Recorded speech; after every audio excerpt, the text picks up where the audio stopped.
Hello दोस्तों, स्वागत है आपका बिहार पाठशाला में। आज के इस वीडियो में हम बात करेंगे इकोनॉमी चैप्टर 1 अर्थव्यवस्था एवं इसके विकास का इतिहास का सारांश। तो आई जो परीक्षा के लिए बेहद महत्वपूर्ण है, तो वीडियो को अंत तक जरूर देखें। तो आइए सारांश चैप्टर 1 का समझते हैं। भारतीय अर्थव्यवस्था का स्वरूप क्या है? भारतीय अर्थव्यवस्था का वर्तमान स्वरूप किसी एक दिन में विकसित नहीं हुआ है। पढ़े हम, एक दिन में ये स्वरूप विकसित नहीं हुआ है। इसकी जड़ें बहुत गहरी और ऐतिहासिक हैं। अंग्रेजी शासन से पहले भारत को क्या कहा जाता था? सोने की चिड़िया कहा जाता था। लेकिन अंग्रेजी शासन के लगभग 200 वर्षों में भारतीय अर्थव्यवस्था का भारी शोषण हुआ है। जब अंग्रेजी शासन थी उस समय भारत की अर्थव्यवस्था का भारी शोषण हुआ है। भारतीय अर्थव्यवस्था ऐतिहासिक विकास का परिणाम है। अर्थव्यवस्था का अर्थ क्या है? इसका अर्थ, अर्थव्यवस्था आजीविका अर्जन की एक प्रणाली है। किसकी एक प्रणाली है? आजीविका अर्जित करने की या अर्जन करने की एक प्रणाली है। अर्थव्यवस्था का अर्थ है, इसके अंतर्गत लोग उत्पादन करते हैं, वितरण करते हैं, विनिमय एक्सचेंज करते हैं, उपभोग करते हैं, से संबंधित कार्य करते हैं। जैसे अर्थव्यवस्था आजीविका का साधन है। अर्थव्यवस्था की संरचना का अर्थ है विभिन्न उत्पादन क्षेत्रों में उसका विभाजन। भारतीय अर्थव्यवस्था की संरचना को 3 क्षेत्रों में बांटा गया है।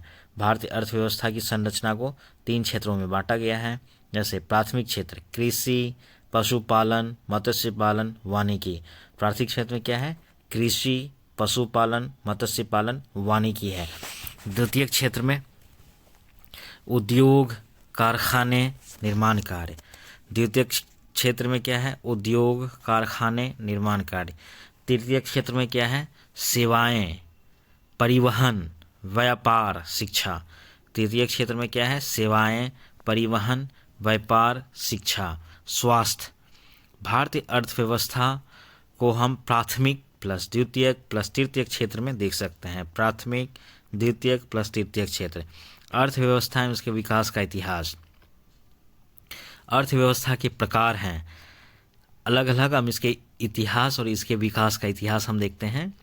अर्थव्यवस्था के प्रकार हैं। आज विश्व में मुख्यतः 3 प्रकार की अर्थव्यवस्था पाई जाती हैं: पूंजीवादी अर्थव्यवस्था, समाजवादी अर्थव्यवस्था, मिश्रित अर्थव्यवस्था, जो हमने पूर्व चैप्टर में देखा है। इम्पोर्टेंट फैक्ट्स हैं। भारत में मिश्रित अर्थव्यवस्था पाई जाती है, मिक्स्ड इकोनॉमी पाई जाती है। आर्थिक विकास का मतलब क्या है? इकोनॉमिक डेवलपमेंट की क्या मतलब है? आर्थिक विकास एक प्रक्रिया है, इसके अंतर्गत वास्तविक राष्ट्रीय आय में वृद्धि होती है। वास्तविक जो एक्चुअल आय है, राष्ट्रीय आय में वृद्धि होती है, इसी को हम इकोनॉमिक डेवलपमेंट कहते हैं। आर्थिक विकास मतलब वास्तविक राष्ट्रीय आय में वृद्धि। भारत में आर्थिक नियोजन, भारत में आर्थिक विकास का श्रेय आर्थिक नियोजन को दिया जाता है। भारत में आर्थिक विकास का श्रेय आर्थिक नियोजन को दिया जाता है। आर्थिक नियोजन का अर्थ है राष्ट्र की प्राथमिकताओं के अनुसार उपलब्ध संसाधनों का विकासात्मक कार्यों में नियोजित उपयोग करना। राष्ट्र की प्राथमिकताओं के अनुसार उपलब्ध संसाधनों का विकासात्मक कार्यों में नियोजित उपयोग करना। नियोजित उपयोग मतलब प्लान्ड वे में उपयोग करना। एग्जाम पॉइंट ऑफ व्यू से देखेंगे, नियोजन को संसाधनों का सुनियोजित उपयोग, जो भी संसाधन हमारे पास हैं उसका सुनियोजित उपयोग करना आर्थिक विकास की माप है। आर्थिक विकास को मापने के लिए प्रति व्यक्ति आय बहुत ज़रूरी होता है, सबसे उचित सूचकांक माना जाता है। आर्थिक विकास की माप प्रति व्यक्ति आय सबसे उचित सूचकांक माना जाता है। अब जैसे वेरी इंपॉर्टेंट, अधिक प्रति व्यक्ति आय इक्वल टू अधिक आर्थिक विकास। अगर प्रति व्यक्ति आय ज़्यादा है तो इसका मतलब अधिक आर्थिक विकास हो रही है। आर्थिक विकास क्या हो रही है? ज़्यादा हो रही है। मानव विकास रिपोर्ट, ह्यूमन डेवलपमेंट रिपोर्ट, संयुक्त राष्ट्र विकास कार्यक्रम, यूनाइटेड नेशन डेवलपमेंट प्रोग्राम, संयुक्त राष्ट्र विकास कार्यक्रम, यूनाइटेड नेशन डेवलपमेंट प्रोग्राम द्वारा मानव विकास रिपोर्ट, ह्यूमन डेवलपमेंट रिपोर्ट प्रकाशित की जाती है। इसके द्वारा क्या रिपोर्ट प्रकाशित की जाती है? ह्यूमन डेवलपमेंट रिपोर्ट प्रकाशित की जाती है। इसमें देशों की तुलना निम्न आधारों पर की जाती है। कैसे? इसमें देशों की तुलना निम्न आधारों पर की जाती है, जैसे शिक्षा स्तर पर, स्वास्थ्य स्थिति पर, प्रति व्यक्ति आय पर। इसमें देशों की तुलना निम्न आधारों पर की जाती है: शिक्षा स्तर, स्वास्थ्य स्थिति और प्रति व्यक्ति आय। HDR मानव विकास का अंतर्राष्ट्रीय मापदंड है। HDR क्या है? ह्यूमन डेवलपमेंट रिपोर्ट, मानव विकास का अंतर्राष्ट्रीय मापदंड। बिहार की आर्थिक स्थिति क्या है? संसाधनों की उपलब्धता के बावजूद बिहार की स्थिति दयनीय मानी जाती है। आज बिहार को पिछड़ा राज्य कहा जाता है। इसके प्रमुख कारण हैं: हर वर्ष बाढ़ आती है, सूखा है, प्राकृतिक आपदाएं हैं।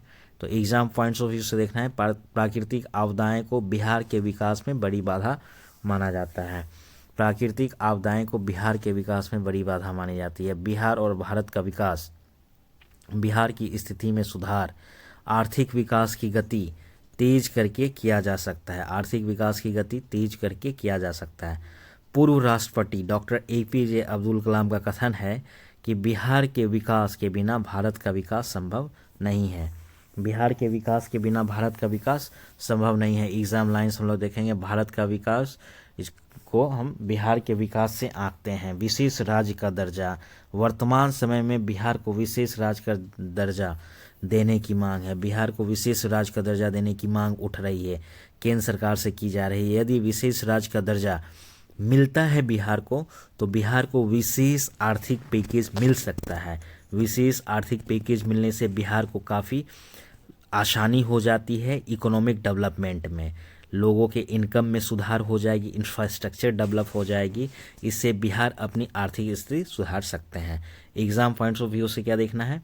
विशेष राज्य का दर्जा अधिक केंद्रीय सहायता मिलना, जैसे जम्मू कश्मीर, नॉर्थ ईस्टर्न राज्य को मिलती है और पंजाब को मिलती है।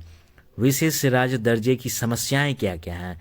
बिहार को विशेष राज्य का दर्जा देने में अनेक व्यवहारिक समस्याएं उत्पन्न होती हैं, अनेक प्रशासनिक समस्याएं हैं, केंद्र सरकार के समक्ष मौजूद हैं। एग्ज़ाम रेडी को प्रश्न आंसर हम लोग वन लाइनर देखते हैं। भारत में किस प्रकार की अर्थव्यवस्था पाई जाती है? मिश्रित अर्थव्यवस्था। मानव विकास रिपोर्ट कौन प्रकाशित करता है? UNDP, United Nation Development Programme. Short answer, आर्थिक नियोजन क्या है?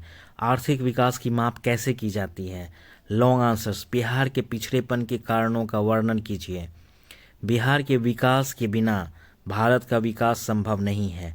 बिहार के विकास के बिना भारत का विकास संभव नहीं है, इस कथन का व्याख्या कीजिए। निष्कर्ष पंक्ति एग्जाम में लिखने योग्य। आर्थिक नियोजन, मानव विकास और संसाधनों के समुचित उपयोग द्वारा ही बिहार तथा भारत का समग्र विकास संभव हो सकता है। तो दोस्तों, वीडियो को लाइक करें, चैनल को सब्सक्राइब करें और जुड़े रहिए बिहार पाठशाला के साथ। जय हिंद, जय बिहार।